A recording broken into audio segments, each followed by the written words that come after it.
హోంమంత్రి అనిత వ్యాఖ్యలు కలకలం రేపుతున్నాయి. హోంమంత్రి అన్న విషయాన్ని మరిచి అనిత ఇలా మాట్లాడడం దారుణమని విమర్శకులు అంటున్నారు. రాష్ట్రంలో శాంతి భద్రతలు పూర్తిగా క్షీణించాయని ఏపీలో సీనియర్ రాజకీయ నేత అయిన తులసిరెడ్డి సైతం వ్యాఖ్యానించారు. హోంమంత్రి వంగలపూడి అనిత ఇటీవల జగన్ను మాజీ ముఖ్యమంత్రి అనడం ఇష్టం లేక పులివెందుల ఎమ్మెల్యే అని సంబోధించారు. రాష్ట్రంలో 36 హత్యలు ఎక్కడ జరిగాయో లిస్టు ఇవ్వకపోతే కేసు పెడతామని బెదిరించారు.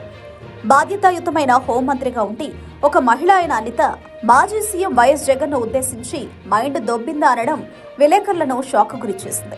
ఆంధ్రప్రదేశ్ రాష్ట్రంలో లా అండ్ ఆర్డర్ గాడి తప్పిందని, రోజు ఏదో ఒక హింసాత్మక ఘటన జరుగుతుండడం కలవరపాటుకు గురిచేస్తుందని కాంగ్రెస్ పార్టీ ప్రచార కమిటీ చైర్మన్ తులసిరెడ్డి ఆందోళన వ్యక్తం చేశారు.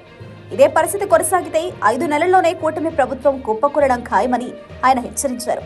తిరుపతిలో ఆదివారం ఆయన విలేకరుల సమావేశంలో మాట్లాడుతూ ఈ వ్యాఖ్యలు చేశారు. గత జగన్ ప్రభుత్వంపై నిందలు వేస్తూ వారిని అబాసుపాలు చేసి తాము సచ్చీలులమని ప్రకటించుకున్న కూటమిలోని టీడీపీ, జనసేన, బీజేపీ నేతలు అధికారంలోకి వచ్చిన వెంటనే విధ్వంసకర పాలన సాగిస్తున్నారని తులసిరెడ్డి మండిపడ్డారు. రాష్ట్రంలో ఇంత దారుణాలు జరుగుతున్నా బీజేపీ మాత్రం కూటమితో అంటగాగుతూ చోద్యం చూస్తోందని ఆగ్రహం వ్యక్తం చేశారు. ప్రస్తుత పరిస్థితుల్లో కేంద్రం టీడీపీపై ఆధారపడి ఉందని, ఈ నేపథ్యంలో ప్రత్యేక హోదా, విభజన హామీలను సాధించుకునేందుకు ఇది సరైన సమయమని తులసిరెడ్డి గుర్తు చేశారు. కేంద్రంపై ఒత్తిడి తెస్తే రాష్ట్రానికి మంచి జరుగుతుందని ఆయన చెప్పారు. చంద్రబాబు నాయుడు ఇప్పటికైనా రాష్ట్ర ప్రయోజనాలపై దృష్టి సారించాలని ఆయన డిమాండ్ చేశారు. లేదంటే రానున్న రోజుల్లో వారికి ఇబ్బందులు తప్పవని ఆయన హెచ్చరించారు.